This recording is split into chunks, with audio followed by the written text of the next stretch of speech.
Bonjour à tous, merci de nous rejoindre sur Guisen TV pour cette nouvelle édition spéciale consacrée bien sûr à l'escalade de violence dans le sud d'Israël avec la bande de Gaza. L'opération militaire israélienne Pilier de défense se poursuit aujourd'hui pour le 7e jour consécutif. La cible, c'est bien sûr les infrastructures terroristes du Hamas, mais également les chefs de cette organisation terroriste et puis aussi du djihad islamique. Depuis le début de cette opération, l'armée israélienne a visé plus de 1200 cibles terroristes. Plusieurs chefs de ces organisations ont également été éliminés dans des frappes ciblées. Et puis côté israélien, près de 1000 roquettes Qassam ont été tirées sur le sud d'Israël, sur la population civile, mais également une petite dizaine sur la ville de Tel Aviv, qu'on considérait comme une bulle impossible à atteindre. Le Hamas a de ce point de vue-là réalisé et concrétisé ses menaces. Alors le système de missiles antimissiles Iron Dome israélien, lui aussi, a fait ses preuves avec 80% de réussite dans les interceptions de tirs sur toutes les zones habitées. Et pendant ce temps, pendant que les frappes israéliennes se poursuivent dans la bande de Gaza avec un bilan dramatique de 100 morts côté palestinien, eh bien côté israélien également, on poursuit donc les opérations militaires et les tirs de Qassam du côté du Hamas. Et puis parallèlement, des efforts diplomatiques ont été entrepris en vue de parvenir à un cessez-le-feu avec l'organisation terroriste du Hamas, et ce par le biais de la médiation égyptienne. Plusieurs responsables diplomatiques internationaux sont également en tournée dans la région pour soutenir ces efforts. Cette nuit encore, le forum des 9 ministres de Binyamin Netanyahou s'est réuni pour tenter de faire avancer ce projet de cessez-le-feu. Aucune décision finale pour le moment n'a été rendue, ni du côté du Hamas, ni du côté israélien. On fera le point tout au long de cette émission, tant sur les opérations sécuritaires en cours, sur les attaques terroristes du Hamas sur le sud du pays, et puis sur les efforts diplomatiques en vue de parvenir dans les heures à venir à un cessez-le-feu. Nous rejoint sur ce plateau aujourd'hui Samir Ben Laichi, journaliste spécialiste du monde arabe et en poste à l'université de Tel Aviv. Bonjour. Alors on va faire le point avec vous aujourd'hui sur la couverture des événements sécuritaires de ces derniers jours dans la presse arabe un petit peu partout dans le monde. Alors il y a bien sûr les journaux nationaux comme El Arab, Nahar ou encore Asharq Al-Awsat qui est notamment publié à Londres, des journaux qui sont plutôt de tendance officielle, des journaux nationaux. Et puis il y a aussi les journaux affiliés aux frères musulmans. Est-ce que dans les uns ou dans les autres on sent parfois une petite critique du Hamas et de son action? On ne critique pas le Hamas. On ne critique pas le Hamas, bien sûr, pas dans les journaux des frères musulmans, mais on parle pas de Hamas dans des termes flatteurs, mais on dit qu'ils sont coincés. On parle de leur désarroi plutôt. On ne fait pas des critiques, mais on ne fait pas des critiques du genre, c'est-à-dire il faut arrêter les tirs sur Israël. Donc, d'ailleurs, dans la presse arabe, en général, il n'y a pas ce qu'on voit dans la presse européenne, c'est-à-dire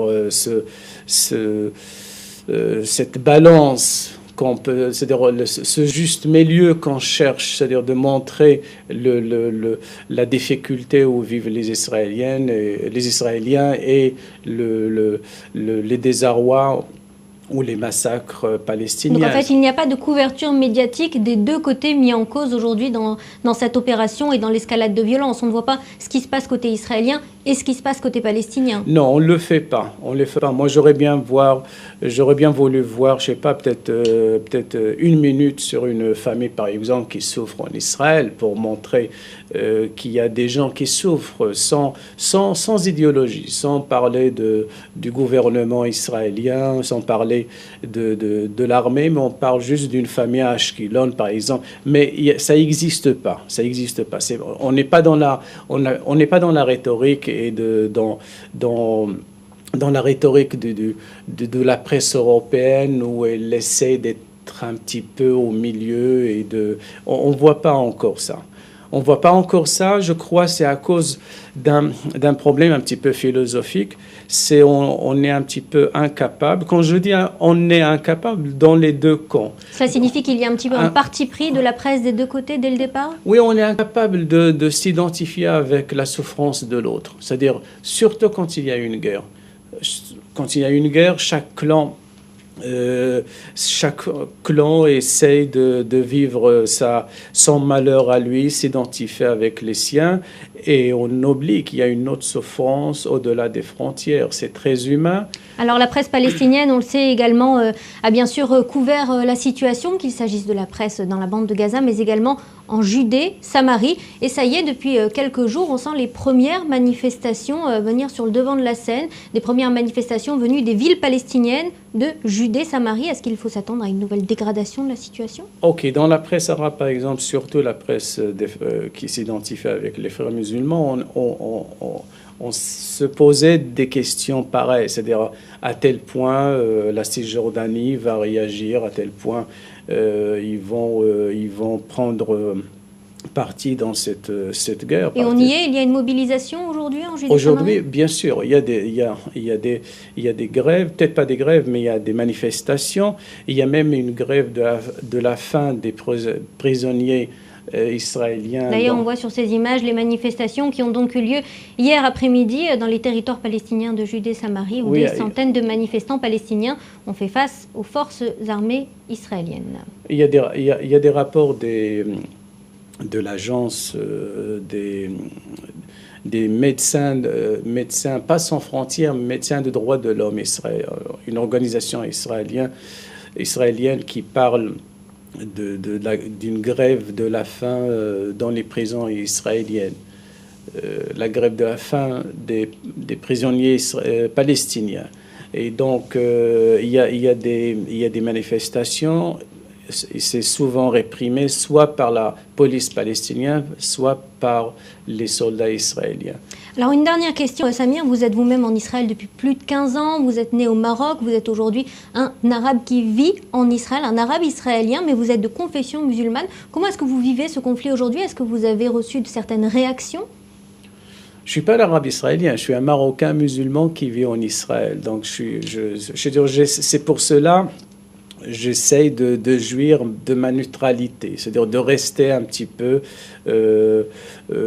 comme un observateur qui voit ce qui se passe. D'ailleurs, c'est très difficile d'être au juste milieu. Je dirais que le juste milieu n'existe pas, mais il faut toujours le chercher.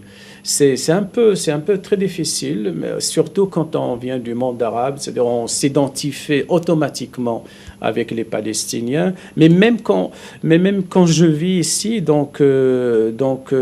il m'arrive de s'identifier bien sûr avec le peuple palestinien parce que c'est un peuple, disons-le, que anthropologiquement, vous êtes proche et je lui appartiens.